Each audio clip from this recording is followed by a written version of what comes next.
경험으로 글을 써라. 저는 책도 그렇고 뭐 칼럼도 그렇고 가급적 경험으로 시작해요. 내 경험으로. 내 일화. 근데 이제 사람들이 경험을 쓰라고 그러면 주로 사건 중심으로 생각해요. 사건 중심. 내가 어떤 일이 일어났었지, 나한테? 어떤 걸 겪었지? 근데 이 사건은 경험의 저는 절반이라고 생각해요. 나머지 절반은 뭐냐? 관계예요, 관계. 내가 관계를 가졌던 사람. 뭐 부모님도 될 수 있고 자식과의 관계도 있을 수 있고 동료 관계 또는 위에 뭐 상사의 관계, 이웃 사람, 내 친구, 무수히 많은 관계들이 있거든요. 관계에서 일어난 이야기들이 많거든요. 그래서 사건만 생각하지 말고 관계를 생각해봐라. 이게 이제 첫 번째 얘기인데 여기서 이제 하나 경험을 가지고 글을 쓸 때 또는 말을 할 때 세 가지가 필요해요. 첫 번째는 그냥 그 경험 자체인 거예요. 이런 일이 있었다. 우리가 일기를 쓸 때도 뭐 아침부터 이렇게 쭉 시간 순대로 쓸 수도 있고, 네. 어느 하나 장면을 가지고 이제 쓸 수도 있고, 여러 가지 뭐 그 일어난 일, 그걸 이제 쓰는 거죠. 그게 1단계입니다. 모든 이야기는 다 재밌어요. 사람들은 이야기를 좋아해요. 이야기를 좋아했던 사람들은 살아남았고, 이야기를 듣기 싫어하는 사람, 좋아하지 않는 사람은 다 도태됐어요. 인간 진화 과정에 우리가 이야기에 솔깃해하고 이야기를 귀담아 듣고 옛날에는 그냥 이야기로 야, 너 어디 가봐. 거기 먹을 거 있어. 야, 거기 가면 위험하다. 그 이야기를 귀담아 들은 사람들은 살아남았거든요. 그래서 우리는 할머니 이야기를 듣고 싶어하고 학교 다닐 때 선생님 얘기를 듣고 싶어하고 이야기해 주세요. 이야기. 그리고 선생님이 이야기한 건 다 기억나. 근데 수업 들어가 버리면 이제 아무것도 기억이 안 나.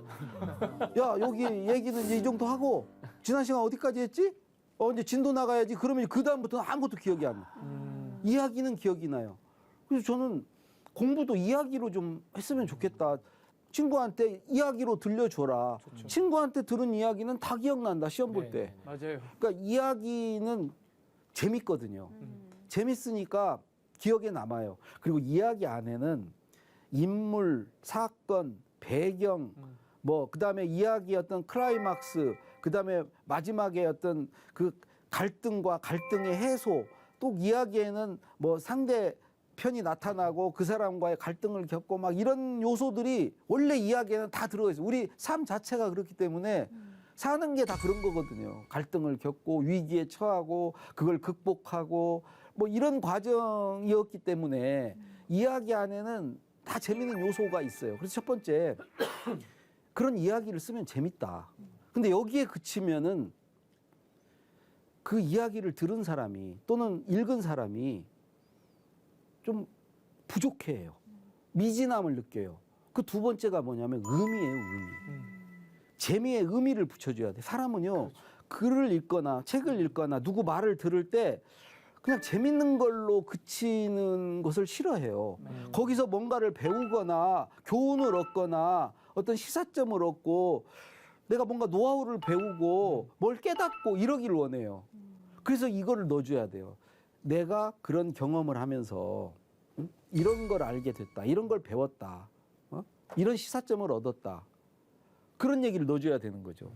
저는 과민성 대장 증세가 있어요. 그래서 저도 그래요. 늘 조심. 우리는 사전에 준비를 많이 해요. 스트레스 받으면 너무 받아요. 그래서 화장실도 꼭 다녀오고 낭패 안 보려고 하고 제가 위암 선고 받은 것은 그 전까지는 읽기 듣기만 하고 살다가 말하고 쓰고 사는 그 삶으로 전환되는 변곡점을 만들어 줬고 모든 게 감사할 일뿐이에요. 그래서 이제 그런 모든 경험에는 거기서 뭔가 얻는 게 있다는 거죠. 희한하게 어려운 경험, 진짜 고난, 시련, 위기 이런 데서 배우는 게 더 많아요. 맞아요. 그래서 의미는 더 많아. 맞아요. 그래서 사람들은 사실은 남 어려운 거 되게 좋아해. 맞아요. 다 그렇게 사는구나. 나만 그런 게 아니구나. 그래서 위안을 얻어. 그래서 제가 페이스북 같은데 막 아내한테 혼나는 거 막 뭐 이런 거 실수하는 거 쓰면 되게 좋아요가 많이 좋대. 남이 안 되는 게 좋대. 그래도 뭐 좋아해요. 그런 글을. 이제 그런 글을 쓰고 거기서 이제 내가 깨달은 거, 알게 된 것을 붙인다. 그게 두 번째 단계예요. 여기서 그치면 될 것 같은데 세 번째가 있어요. 마지막. 세 번째가 왜 필요하냐면 두 번째에서 그치면 그냥 내 얘기에 불과해요. 그래서 자기 얘기를 자기의 경험과 거기서 깨달은 의미를 일반화해 줘야 되는 거예요. 보편화해 주는 거예요. 누구에게나 해당되는 이야기로 확장시켜 줘야 되는 거예요. 이 확장시켜 주는 방법은 간단해요. 거기에 인용을 붙여주면 돼요. 인용. 나만 그런 게 아니고 누구도 이런 사례가 있어. 누구도 이렇게 말했어. 나만 그렇게 느낀 게 아니고 누구도 이렇게 느꼈다고 해밍웨이도 얘기했고 아리스토텔레스도 그랬고 인용을 붙여주는 거예요. 그래서 내 경험과 내가 경험해서 깨달은 의미의 신뢰를 높여주고 객관성을 확보하는 거예요. 그 전까지는 주관적인 거야. 너 개인적인 거야. 네. 그럼 내가 꼭 너같이 내가 네 들을 이유가 없다. 근데 너한테도 해당된다. 그럴 때 필요한 게 인용이다.